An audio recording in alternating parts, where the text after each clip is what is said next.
Hello అండి, అందరూ ఎలా ఉన్నారు? ఓకే. సో, ఇవాళ నేను మీకోసం ఒక మంచి స్టోరీతో వచ్చానండి. సో, స్టోరీ ఏంటి అంటే ఒక ఊర్లో ఒక గురువు, ఒక శిష్యుడు ఇద్దరు ఉంటారనమాట. వాళ్ళు చాలా కఠోర తపస్సు చేసుకుంటూ, బ్రహ్మచర్య దీక్ష చేసుకుంటూ ఉంటారనమాట మోక్షం కోసం.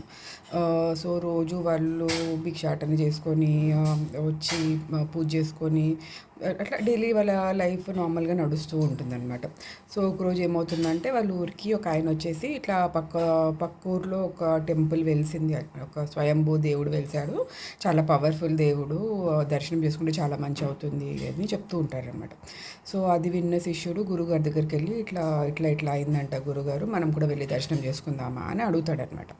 అడిగితే గురుగారు మంచి విషయమే కదా అని చెప్పేసి ఆయన కూడా సరే ఓకే మనం వెళ్దాము అని చెప్పేసి అంటాడనమాట. అన్న తర్వాత ఒక మంచి రోజు చూసుకొని వాళ్ళు మొత్తం ఇట్లా ఫుడ్ అంతా ప్యాక్ చేసుకొని వెళ్ళాలి అని చెప్పేసి ఇంకా స్టార్ట్ అవుతారు. సో వీళ్ళూరు నుంచి ఆ ఊరికి వెళ్ళాలంటే వాళ్ళకి ఒక పెద్ద అడవి నుంచి క్రాస్ చేసి వెళ్ళాల్సి వస్తుంది.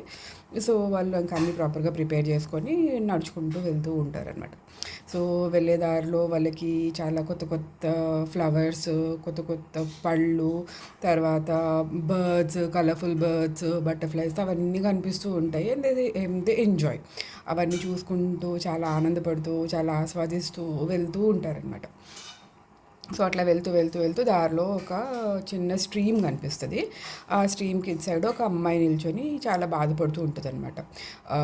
అయితే ఆ గురువుగారు వెళ్ళి అమ్మాయి దగ్గరికి, ఎందుకమ్మా, ఎందుకు నువ్వు ఇక్కడ కూర్చొని బాధపడుతున్నావు అంటే, ఆ అమ్మాయి ఏమో ఇట్లా లంగావని వేసుకున్నాను కదండి గురుగారు, కానీ ఇప్పుడు నేను నీళ్ళు దాటుకుంటూ, మా ఇల్లు అటు సైడ్ ఉంది, సో ఇప్పుడు ఈ నీళ్ళు దాటుకుంటూ నేను అటు సైడ్ వెళ్ళాలంటే నా లంగా అంతా తడిచిపోతుంది, బట్టలు ఖరాబ్ చేసుకుంటే మా అమ్మ నన్ను తిడుతుంది, అందుకని నాకు బాధపడుతున్నాను అని చెప్తుంది అనమాట. అయితే అప్పుడు ఆ గురువుగారు అదంతా విని, అవునా సరే నేను నీకు హెల్ప్ చేస్తాను అని చెప్పేసి అమ్మాయిని ఎత్తుకొని అటు స్ట్రీమ్ క్రాస్ చేసి అమ్మాయిని అక్కడ డ్రాప్ చేసి మళ్ళీ ఇటు వచ్చి మళ్ళీ వాళ్ళు వాళ్ళ జర్నీ కంటిన్యూ చేసి స్టార్ట్ చేస్తారనమాట. అప్పుడు మళ్ళీ వాళ్ళకి కొత్త కొత్త చెట్లు, కొత్త కొత్త పూలు అవన్నీ కనిపిస్తూ ఉంటాయి. గురుగారేమో అవన్నీ చూసి చాలా ఆనందపడతారు, ఆ మూమెంట్ని చాలా ఎంజాయ్ చేస్తారు, ఆ సీన్స్ అన్నీ చాలా ఆస్వాదిస్తూ నడుచుకుంటూ ముందుకు వెళ్తూ ఉంటారనమాట. కాకపోతే ఆ శిష్యుడు ఏంటంటే చాలా డల్ అయిపోతాడు సడన్గా. చాలా ఇంకా అసలు ఆయన ఆ మూమెంట్లోనే ఉండడనమాట, అసలు ఏం పట్టించుకోడు, చాలా మూడీగా అయిపోతాడు. కొంచెం దూరం వెళ్ళిన తర్వాత గురుగారు అడుగుతారనమాట, అదేంటి మనం చాలా మంచిగా స్టార్ట్ అయ్యాం కదా, చాలా ఎంథ్యూజియాజంతో మనం ఆ గుడిని చూద్దామని స్టార్ట్ అయ్యాము, నువ్వు కూడా చాలా ఎంజాయ్ చేసావు కదా దారంతా, సడన్గా ఏమైంది నీకు, ఎందుకు ఇంత డల్గా అయిపోయావు నువ్వు అని చెప్పేసి.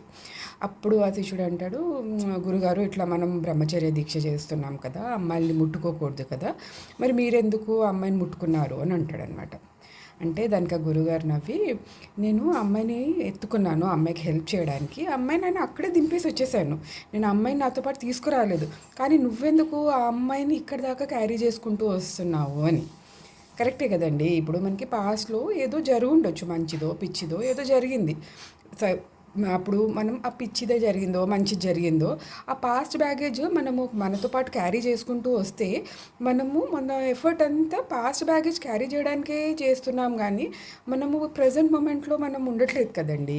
సో నేనేమంటాను అంటే, పాస్ట్లో మంచి జరిగినా పిచ్చి జరిగినా అది పాస్ట్, దాని నుంచి ఎలాంటి లెసన్స్ నేర్చుకోవాలో అది నేర్చుకొని ముందుకు వెళ్ళండి.